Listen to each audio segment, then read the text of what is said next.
ചില മരണങ്ങൾ ഏറ്റവും ഒടുവിൽ സലിംകുമാറിന്റെ മരണത്തിൽ ഈ സാമൂഹ്യ നവമാധ്യമങ്ങളിൽ അവകാശപ്പെടുന്ന ആളുകളുടെ ഒരു തിക്കുതിരക്ക് അത് നിയന്ത്രിക്കാൻ ഏതെങ്കിലും തരത്തിൽ സർക്കാർ ഒരു ഉന്നത സംഭവങ്ങളായി. ഇതൊക്കെ നിയമം കൊണ്ട് നിയന്ത്രിക്കേണ്ട ഒരു കാര്യങ്ങളല്ല. ഞാൻ തന്നെ വളരെ ദേഷ്യപ്പെട്ട് അവരോട് സംസാരിച്ചു. കാരണം ഈ ഓണർ കൊടുക്കാൻ പോലീസിന് പറ്റുന്നില്ല, കുടുംബാംഗങ്ങൾക്ക് അവരുടെ കർമ്മങ്ങൾ ചെയ്യാൻ അവരെ അനുവദിക്കുന്നില്ല. വല്ലാത്തൊരു സ്ഥിതിയായിരുന്നു. അപ്പോൾ ഞാനാണ് ആദ്യം അതിനോട് പ്രതികരിച്ചത്, നിങ്ങൾ മാറി നിൽക്കണം, കുടുംബത്തിന് ഈ കർമ്മങ്ങൾ ചെയ്യാൻ അവരെ അനുവദിക്കണം എന്ന് പറഞ്ഞത്. അത് മാത്രമല്ലല്ലോ, സലീംകുമാർ രോഗബാധിതനായി കിടക്കുമ്പോൾ സോഷ്യൽ മീഡിയയിൽ വലിയൊരു അറ്റാക്ക് നടന്നു. ചത്തുകൂടെ എന്നാണ് ചോദിച്ചത്. എന്താണ് ആ മനുഷ്യൻ ചെയ്ത തെറ്റ്?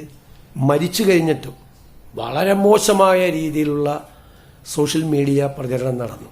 ഇത് നമ്മുടെ കേരളത്തിലാണോ ഇത് നടക്കുന്നത്?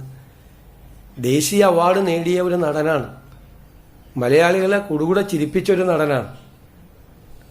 എല്ലാവർക്കും ഇഷ്ടമുള്ള ഒരാളെ കുറിച്ച് എന്തും സോഷ്യൽ മീഡിയയിൽ പ്രചരണം നടത്തണം. ചത്തുകൂടെ എന്നാണ് ചോദിച്ചത്, സുഖമില്ലാതെ ഒരാൾ കിടക്കുമ്പോൾ. ഇതാണ് നമ്മുടെ കേരളം.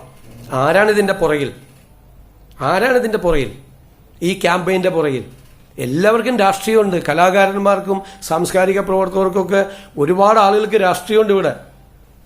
ഒരുപാട് പേർക്ക് അവരുടെ രാഷ്ട്രീയത്തിന്റെ പേരിൽ ഒരാൾ സുഖമില്ലാതെ വെന്റിലേറ്ററിൽ മരണത്തോട് മല്ലടിച്ച് കിടക്കുമ്പോൾ നടത്തിയൊരു ക്യാമ്പയിൻ ഉണ്ടല്ലോ, ഇത് നമ്മുടെ കേരളത്തിന് യോജിച്ചതല്ലത്. കേരളം അത് തിരിച്ചറിയും. ഇത് ചെയ്യുന്ന ആളുകൾ അത് മനസ്സിലാക്കണം.